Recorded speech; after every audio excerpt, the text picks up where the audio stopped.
Welcome to Success Redefined with Dr. Toni Warner. I'm Dr. Toni, mom of 5, psychotherapist, author, and mentor. Here, you're going to find insightful discussions spanning science, psychology, and soul as the personal and professional meet, and we explore the intersection of what really matters. So success can be redefined with connection, healing, and fulfillment in mind. Today, we have a guest who is going to be great for those of us who really like the tangible, concrete way of talking about things and understanding things. Those of us who are intellectualizers and analyzers. Jennifer Whitaker is a trauma specialist, an empowerment specialist, and a somatic practitioner who helps people who've survived narcissistic abuse, authoritarian family structures, even those who have had experience with former cult members. Strengthening their internal relationship is what she helps them to really begin to deepen so that they can move forward with life in a more healthy and helpful way. She guides and supports her clients through a transformative process that she calls self, capital SELF. And this self presence helps them to shift from symptoms of rigidity, reactiveness, isolation, chaos, and more to flexibility, responsiveness, connectedness, and harmony. People who are able to make this internal shift, she has found that they feel like they have more agency and decisions aren't so difficult, and they have more emotional stamina to handle the ups and downs that come with life. Jennifer lives in Colorado, where she pursues her personal passion for stewardship through volunteer work at a raptor rehabilitation center. She enjoys afternoon walks with an audiobook, a view of the mountains, and opportunities for bird watching. Today, we're going to explore the topic of how we can navigate narcissistic traumas beyond traditional talk therapy, discussing things like somatics and so much more. Let's go ahead and see what Jennifer has to share. Thank you for having me. This is the first podcast appearance I've done in several years. I've kind of gone out of the spotlight for a while, so thank you for having me. I really appreciate it, and I'm grateful to be here. I feel honored that we're the welcoming back crew. And a lot has changed in my life and my work since I've been on a podcast. So yeah, you're kind of the breaking news story on that one. Yes. Well, what always strikes me about you is the raw honesty that you bring to the table. Like, you're not beating around the bush or sugarcoating it. You're just being real and raw about it. I so appreciate that about you. So I know that you will bring that for us today, and I think that gives a lot of richness to the conversation. Yes, thank you. Thank you. And that is so true because I am not known for smoke or sunshine. So thank you for naming it. Oh, well, that's one way to put it, right? Well, It's true. you do work in trauma. Can you tell us a little bit about what brought you into trauma work in the first place? Because it can be big and heavy and runs deep and is complex, Mhm. and it's not for everyone, right? What brought you into this work that you've been doing now for many, many years? Yeah, and that's a great question. I got into this work through body work. So I was for many years, I think around 10, 12. I have to go back and do the math. I was a myofascial release therapist. And so as I would do body work and clients would come to see me, I realized pretty quickly in my career that I was seeing trauma come up on the table, and I didn't know how to dialogue or to discuss any of what I was seeing with my clients. And from my own personal experience, I grew up in I grew up in a violent, volatile household. There was a lot of domestic violence in my childhood home. And my mom also passed away when I was young. I was 13. And I've been in and out of therapy since I was 13. And I have, from my own personal experience, enough awareness to know that dialoguing, if it's not done right, can go horribly wrong, because I have experienced being re traumatized by top down talk therapies and analytical therapies. What really turned things around for me is when I discovered the somatic therapies. Jennifer is referring to top down therapeutic approaches as she's sharing her story. And I want to clarify what that means. A top down therapeutic approach is one that focuses more on changing thoughts. It approaches treatment from this place of cognition first and foremost, and does not necessarily focus on things like the body or noticing how the limbic system can be shifted through movement and a different kind of emotional processing, which is what a bottom up form of treatment can focus on. Somatic therapy is a kind of approach to helping the whole nervous system be able to heal from a place that recognizes emotions and energy can get stuck and stored within the body. And so somatic therapies use body awareness, such as being more aware of what the sensations are that are happening in your body. It also may use things like breath work or some forms of intentional physical movement or exercises to become more aware of and therefore better able to process and shift what has been stored in the body that often is not able to be gotten at when you're using a top down or cognition thoughts focused approach. And that's what led me into this, because I started doing a little bit of digging. And in the myofascial classes that I took, they asked us to read a book, and the book was called Waking the Tiger. And the author of that book was Peter Levine. Mhm. And so I very quickly, knew the name Peter Levine. And then I started to hear about his program, Somatic Experiencing. And so I started doing a little bit of digging, and I realized that as a body worker, I could get into the somatic experiencing classes because they were somatic and it was bottom up, it was body based, it was all about the nervous system. And so I jumped on board. And that was 7 years, no, it was 8 years ago that I started my somatic experiencing journey. So it was 8 years ago that I started to shift into, like slowly shift into trauma. And I had a couple years where the body work and somatic experiencing and some of my early trainings overlapped. And then it was 2019 when I completely closed my body work practice and just started focusing solely on trauma work. Wow. So for folks that don't know what myofascial My, is, yeah, myofascial release. Yeah. can you Mhm. explain a little bit about what that is? Yeah, sure. The body has a fascial system, and the fascial system includes all of our connective tissue. So, like tendons, ligaments, the things that we normally think of as connective tissue.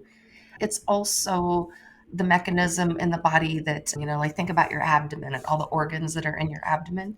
They're anchored, because if not, they just kind of float around and we wouldn't know where things were when doctors palpate. So it's the fascial tissue, that kind of keeps the organs in place and keeps them anchored. And it also includes the interstitial fluid, or the intermediate environment of every cell in the body. And so wounds or scars or things like that can kind of harden the fascial tissue. And so myofascial release is, the way I learned it, it was a slower, gentler technique for loosening the fascia and making it more pliable, releasing some of the restrictions that would form in the fascial system, work with scar tissue to help loosen up scar tissue, so things would be a little bit more pliable. How would you describe the shift from body work that's trauma informed to doing Mhm. the trauma work that you now do through somatic experiencing? Like what's the big shift there that people would notice to be able to tell the difference of the two? Yeah. So with somatic experiencing, I'm not doing hands-on work. So I'm not releasing scar tissue. I'm not doing any type of body work. With myofascial work, in the Venn diagram with the body work I did, there's a lot of overlap with massage therapy, occupational therapy, physical therapy, other modalities, just where getting certain parts of the body to be more pliable and function and move. So there there's this aspect of myofascial also where there was this spiritual undertone to it, and that brought in pseudoscience. And it got to a point in my career where the pseudoscience wasn't sitting well with me. And I ended up shifting into just trauma work because I was able to find more valid science. And also, I found that when I did the trauma work for myself and I experienced it myself, that I made more progress with what my body was holding by releasing the trauma than going through all the myofascial sessions as a client. It felt like it So, was more effective for you. yes, I made progress a lot better. And that's not to discredit myofascial work. I did not find the trauma informed myofascial work to be as powerful in working with trauma, and this is my personal experience. I don't want to project this onto anyone else. Absolutely. And my personal experience and maybe it was the practitioners I worked with who said they were trauma informed, but looking back, they didn't seem to have a solid grasp on complex trauma. And Mm-hmm. complex trauma is what gets into the nervous system. It's a dysregulation of the nervous system, and it makes us very reactive, very impulsive, sometimes even a little paranoid. Like, oh, wait a minute, you just said that thing that, my mom used to say to me. So I know what you're up to. You're just, trying to put me down or belittle me, or so that type of projection. So it's almost like our nervous system kicks in, and then we start to like knee jerk react in response to what's happening inside of us.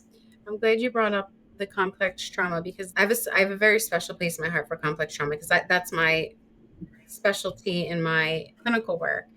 Mm-hmm. And a lot of people have a hard time understanding what that means. When people think of trauma, oftentimes the average person, and I'm going to use air quotes for average because what does that really Mm-hmm. mean? But commonly Yeah.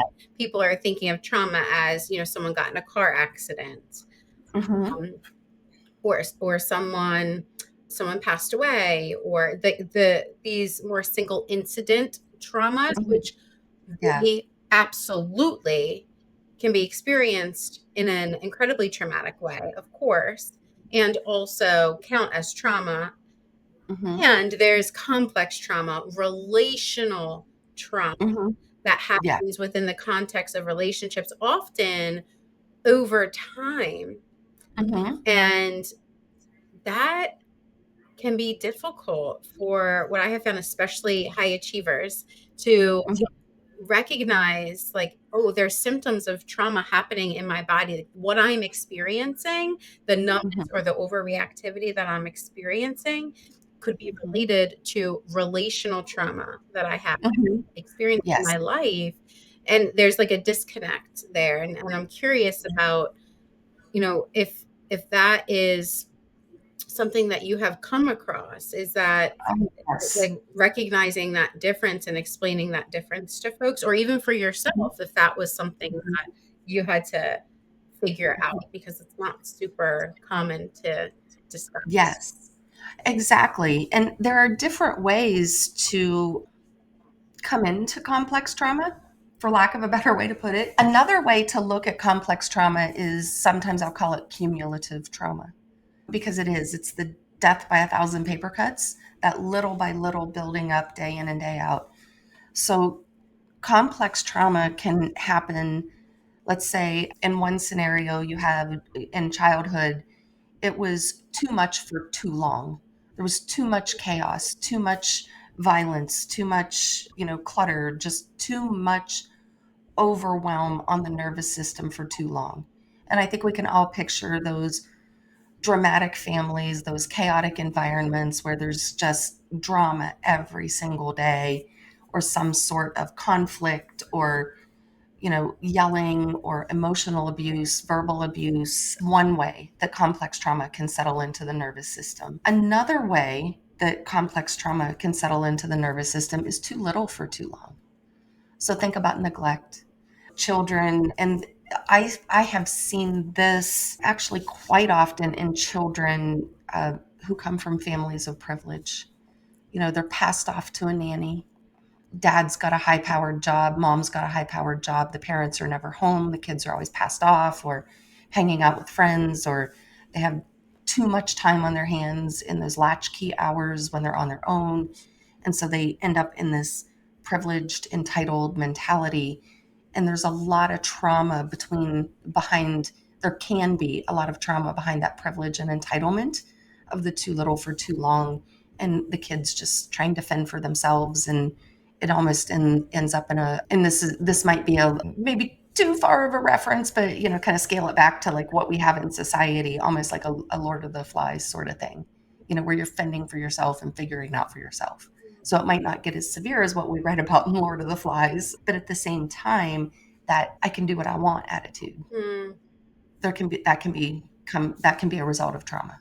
So yeah, the cumulative trauma, and then like what you mentioned before, a car accident can kick off a cycle of complex trauma depending upon the background. But if somebody had a pretty stable, secure upbringing with securely attached parents, the kids are predominantly have a secure attachment system, then a car accident could set off a cycle of PTSD, which is different than complex trauma, because complex trauma will dysregulate the nervous system.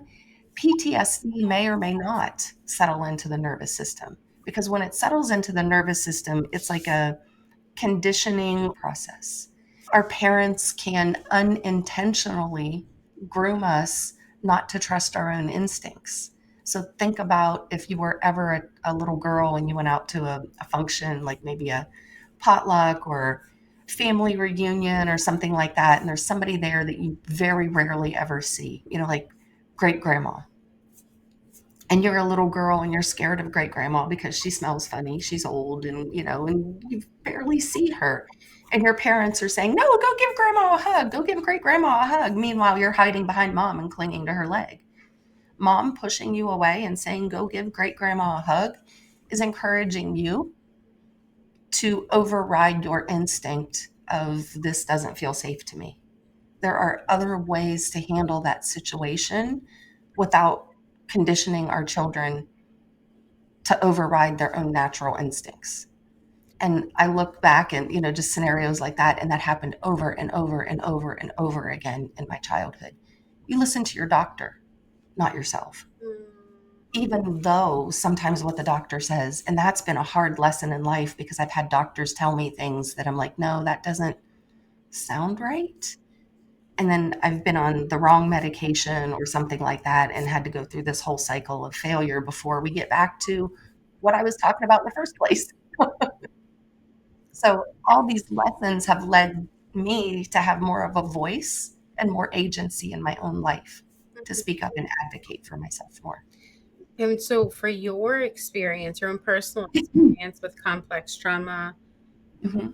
you're able now to look back and see how, as you said, paper cut, paper cut, paper cut, paper cut, paper Mhm. cut. And some of those maybe were slashes, knife slashes. Mhm. So, they're all at different levels of intensity and severity. You can look Yeah. back now and see that at what point were you able to begin to see some of those ways that you were raised and relationships that you were engaged in Mhm. actually creating a trauma response for you? Because when it's happening, often we don't logically know that, right? There's at some point we begin to realize that if we're on a healing journey. Where did you start Mhm. to recognize that, oh, this Mhm. was a traumatic experience for me in a complex Mhm. way? Yeah. Sorry. I don't know that I've had a single aha moment in life. It's been a lot of little moments of, oh, wait, that wasn't right. A lot of reflecting after I get home from something or after I'm out of that scenario. A lot of thinking back, going, wait a minute, what just happened? And there were moments. And so I think there's back and forth and back and forth and back and forth throughout my life. And denial is a powerful, powerful force in all of us. And that is something that I have, as I reflect on my life, I see where denial has stepped in and stepped back and stepped in and stepped back.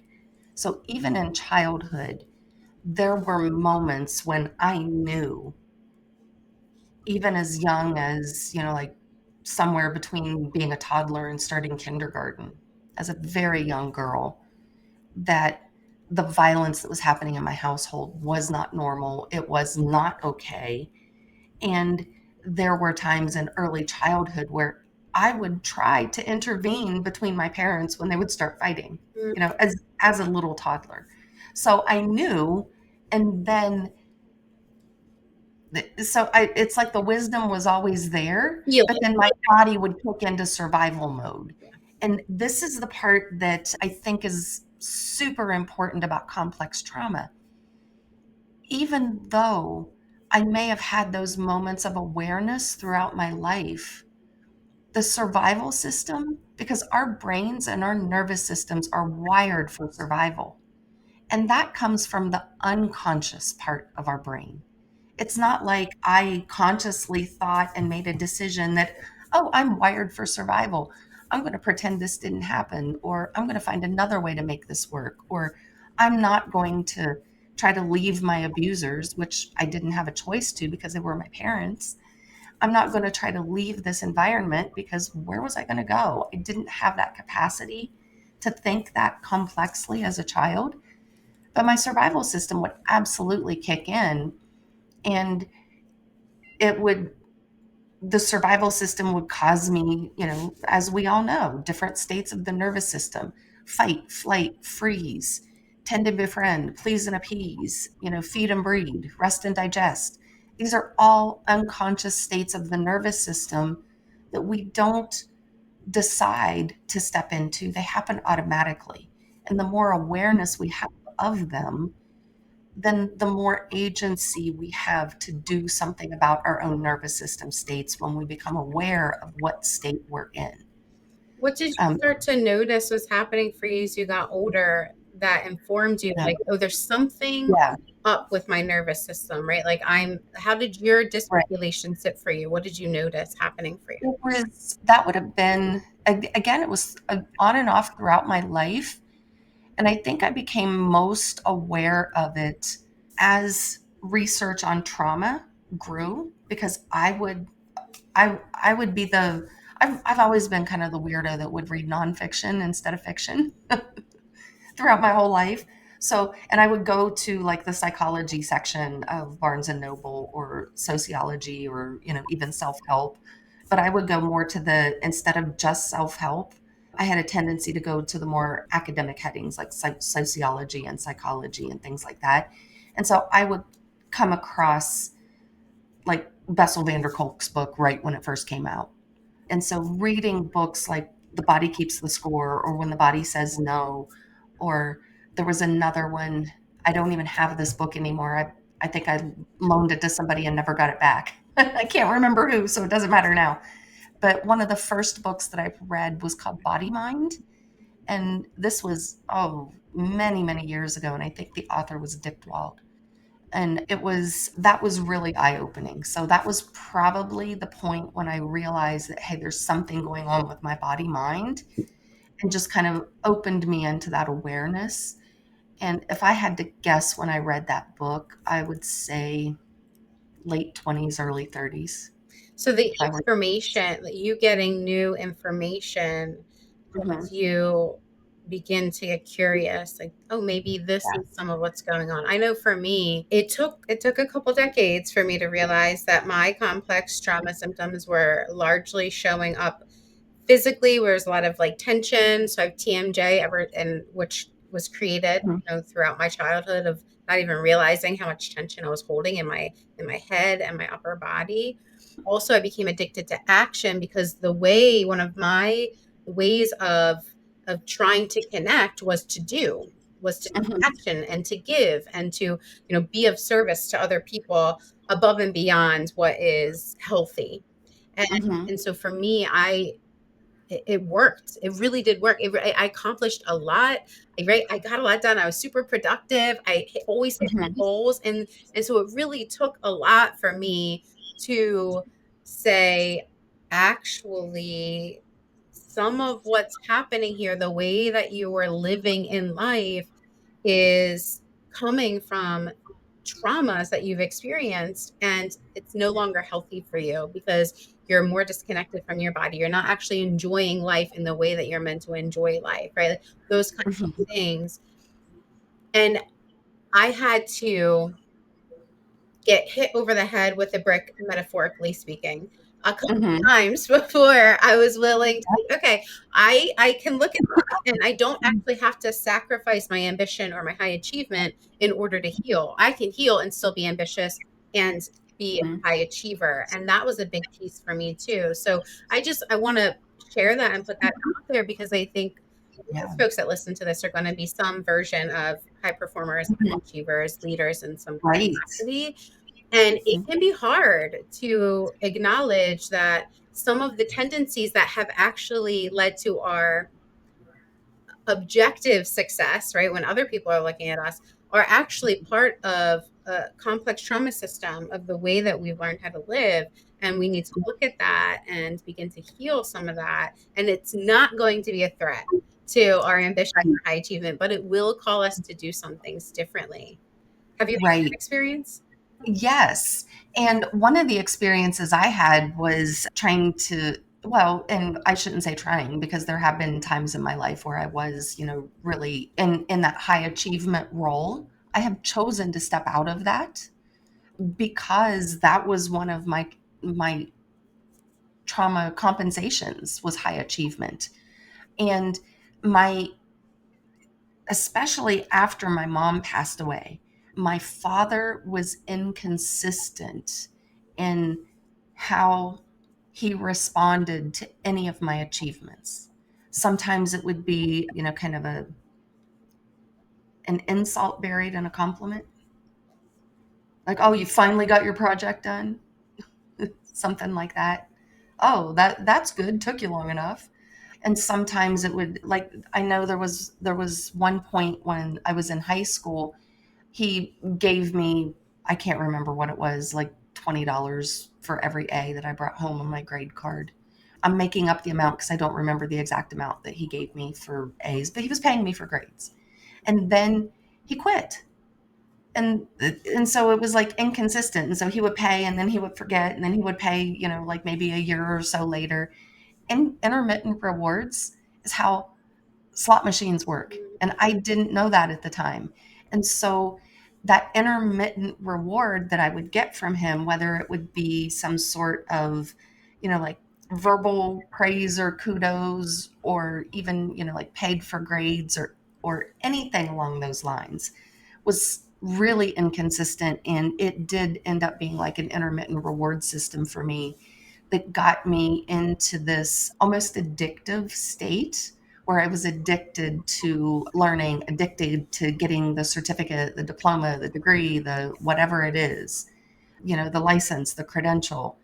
And I do think credentials are important. Don't get me wrong. I'm not backing away from that. And I did just, after saying all that, I did just finish a second master's degree.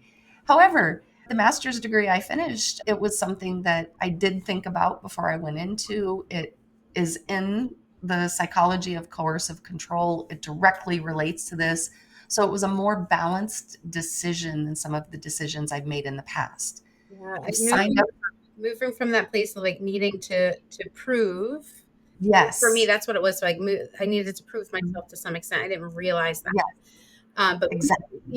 to a place of purpose. I'm doing this purposefully. I Exactly. connected to the reason why. Is that similar for you? Yeah. I have a different MO for why I did what I did, a different motivation. And and also there have been times it made me a little nervous because there was a point in time, and it was probably at its worst when I was involved with the myofascial community, where I was accumulating, it's like credential after credential after credential. But what was behind that was this engineered sense of FOMO.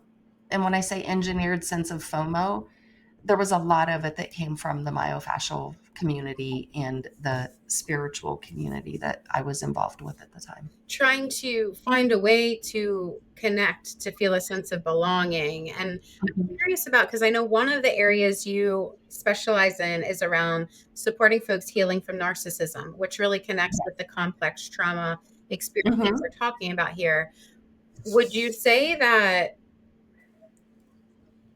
having experienced complex trauma and continuing to, I believe healing is an ongoing journey, so continuing Mhm. to heal ongoing, that has attracted some more narcissistic type of people that have more narcissistic behaviors to you? Or have you found, looking back, that you've had more relationships with folks that are displaying high levels of narcissism in your life, either that contributed to the complex trauma, or that you just, because you became used to that behavior, you then had it in your life more often as you got older?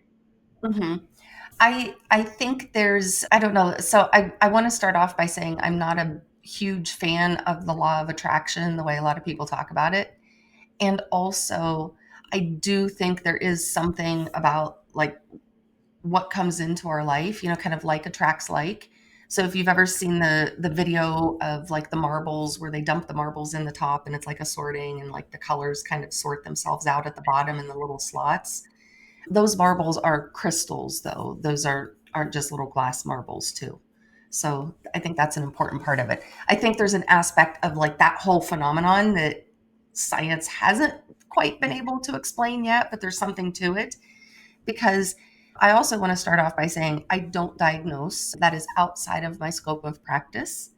And I suspect, based on what I know professionally and from my personal experience, I suspect that there are members of my own family that are diagnosable with some form of narcissism. Even though I don't diagnose and they've never been evaluated, I really do suspect it.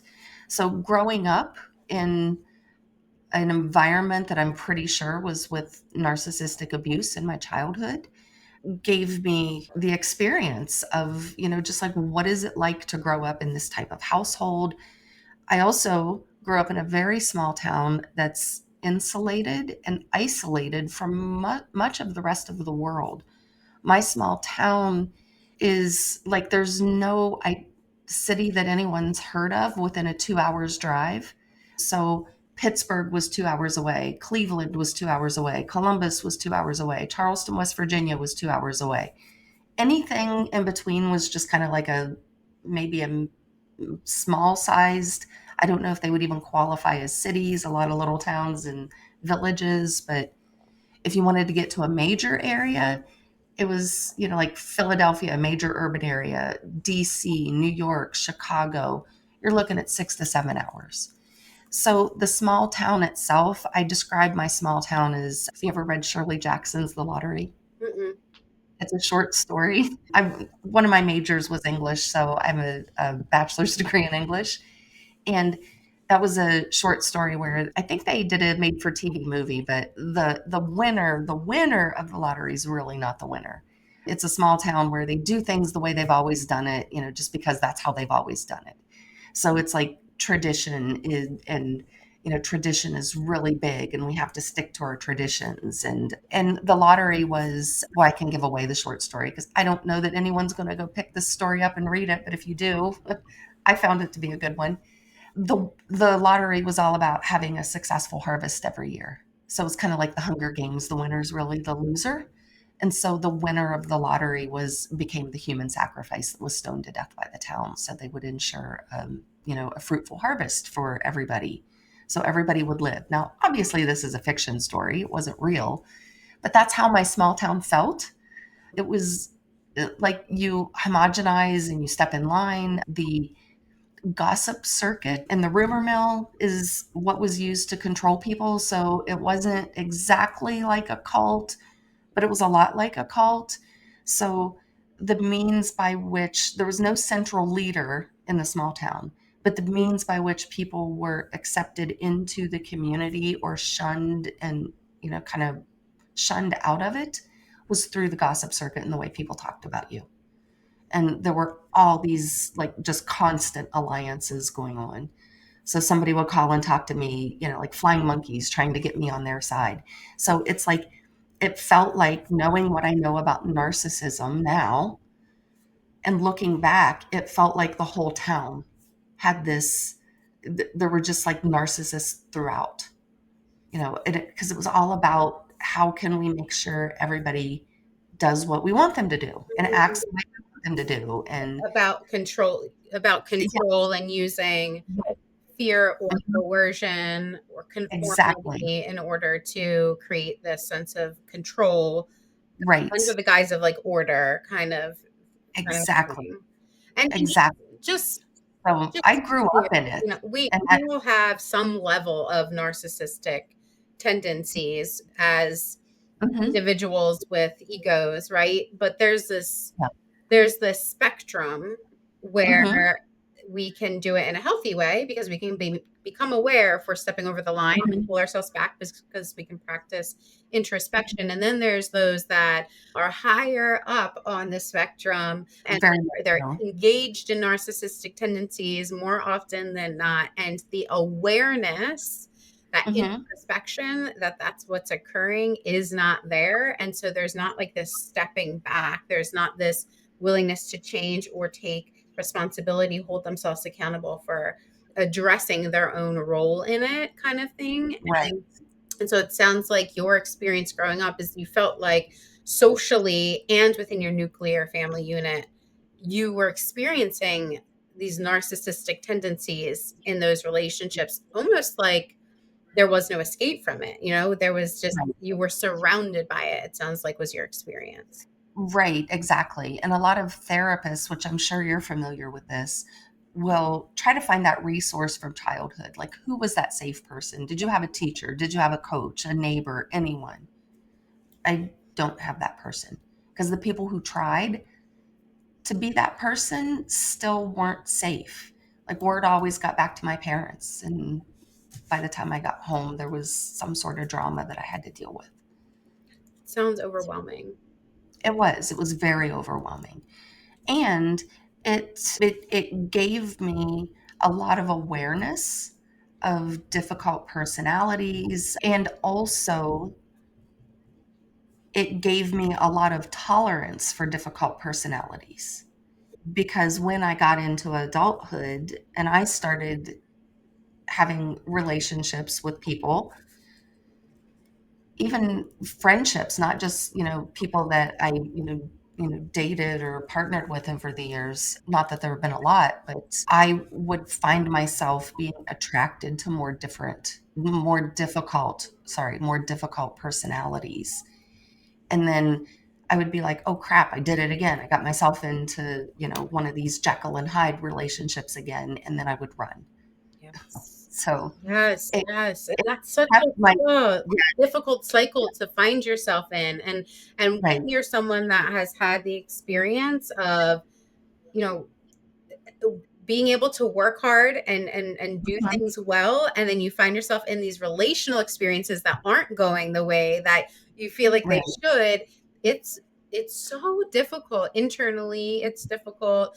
And there's so many decisions that need to be made. So, I mean, what has really helped you as someone that has experienced complex trauma, someone that has experienced a lot of relationships with folks that have narcissistic tendencies? How, Mhm. what's helped you to begin and continue that healing process Okay. as an adult? Now, before I give this answer, I do want to name that what I've done for myself might not be possible for everybody, because I want to acknowledge that I have, kind of built for myself a little bit of a safety net in life, where I have a little bit of a nest egg. Hopefully, our economy doesn't collapse, because then that goes away. And I know that having that level of financial support behind me makes a difference. So I just want to name that, because I don't want to pretend that everybody's going to be able to do this. Thank you for naming that. I think that's Yeah. important. We're all at Yeah. different places in our Mhm. life, in our journey. We all have different privileges and we all have different Right. levels of oppression that affect Exactly. different aspects of our life. Right. Absolutely. Exactly. And there are people living in conditions I can't even fathom or imagine right now. So I don't want to pretend that this is going to work for everyone. What I have been able to do, a lot of times in my adult life, I've done this. I'm an against the grain type of person. So when I see everybody going in that direction, that's a red flag for me. Like, why is everybody going over there? What's happening? Is that something I should really get curious about, or should I kind of back off? And I have managed over the last 4 or 5 years, about 3.5, 4 years, to get myself off of all of social media. The only one I still use is YouTube, and I only use YouTube on my laptop, not on my phone. I'm not on Facebook. I'm not on Instagram. I never was on TikTok. I deleted my Twitter before Twitter ever became X. And so that was a moment of gratitude when it became X, that I was not on here anymore. I never did join Blue Sky. I don't plan to, unless things change, because social media was incredibly overwhelming for me. Mm. And it was to an unhealthy degree. I I have a little bit more difficulty sometimes with the, kind of the empathy is a spectrum. And the empathy, I can have higher levels of empathy for situations that I'm not connected to at all.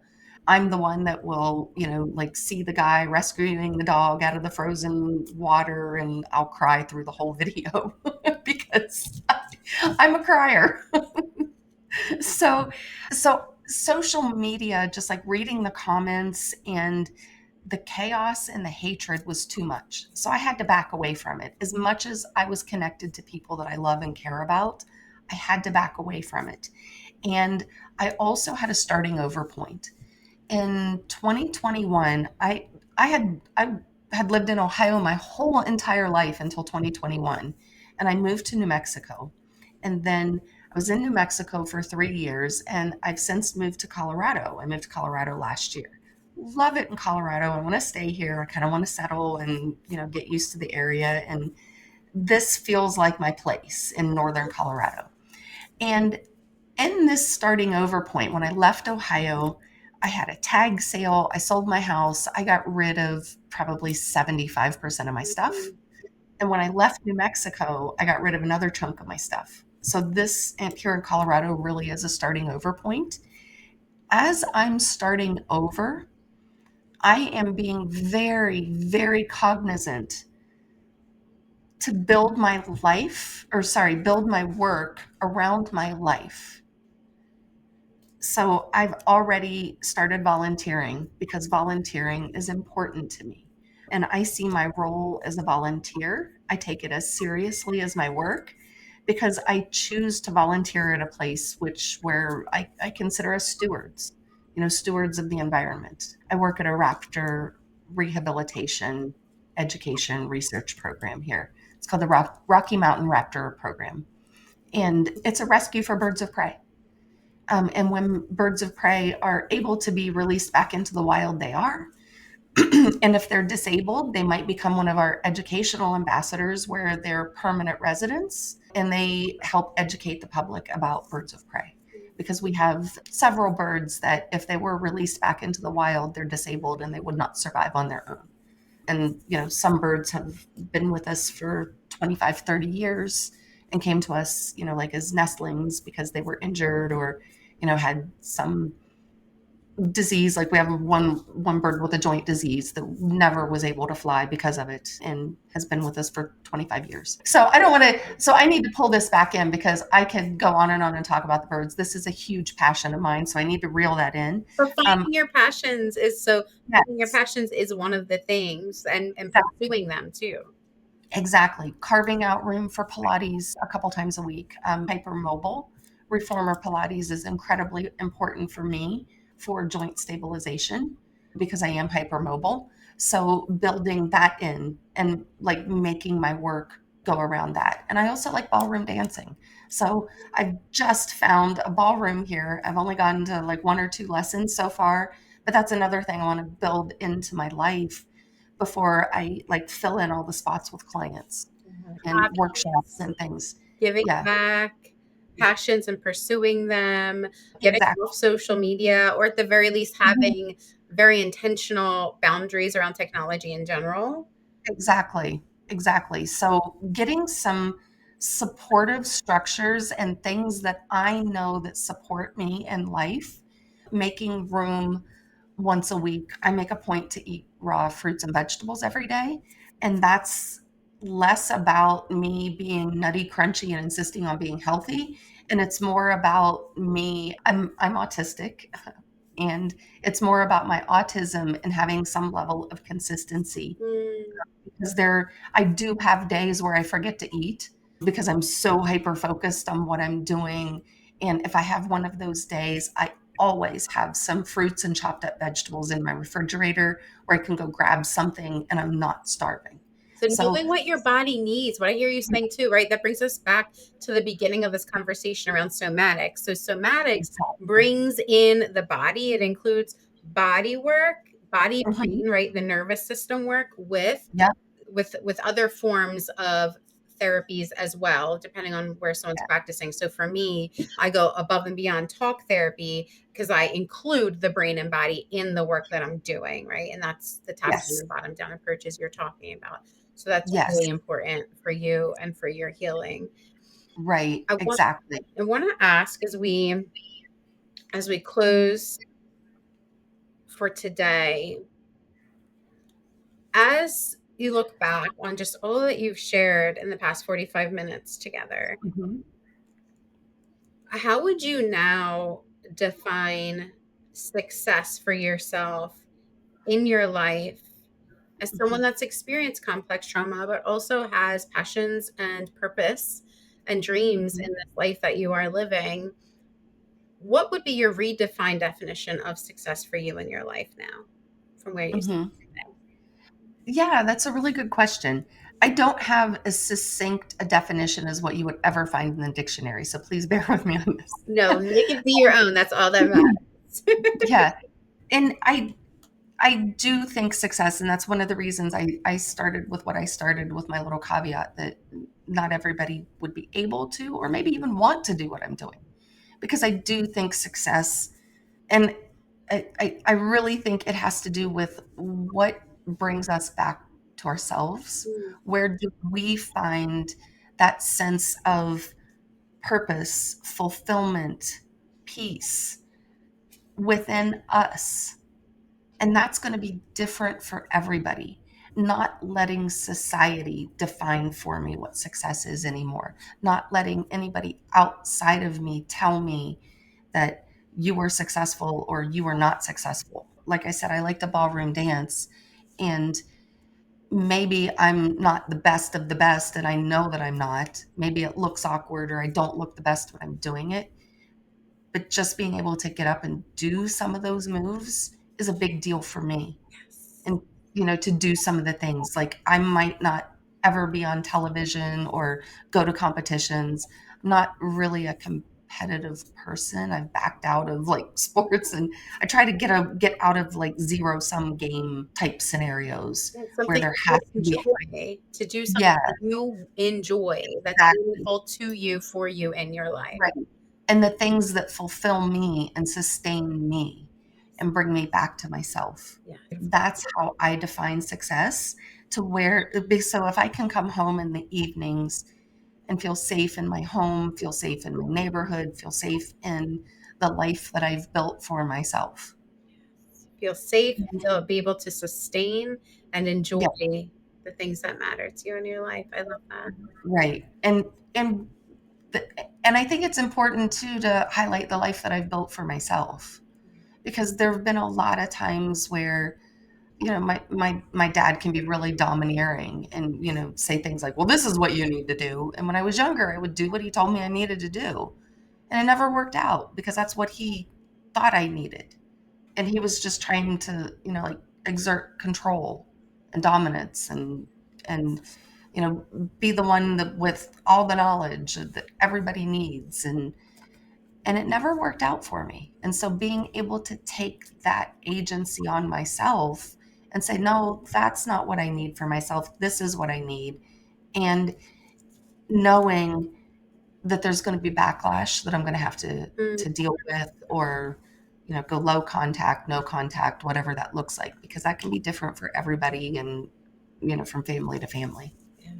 Thank you Yeah. for sharing everything that you've shared with us today. I think you have done a really wonderful job of continuously highlighting that, this these conversations are meant to be a place where professionals can get personal, and they Mhm. are unique unto you, right? They are unique unto us. And so we're sharing from a place, yes, of professional experience, but also from a place of deeply personal experience, Mhm. which means it's one vantage point. It's one vantage Mhm. point. And that vantage point matters, but it doesn't nullify anybody else's, right? It's going to be Right.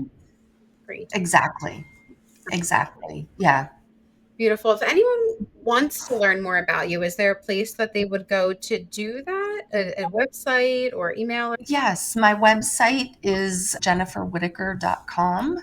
And for anybody listening and not like watching this, if you can't see my name, it's JenniferWhitacre.com.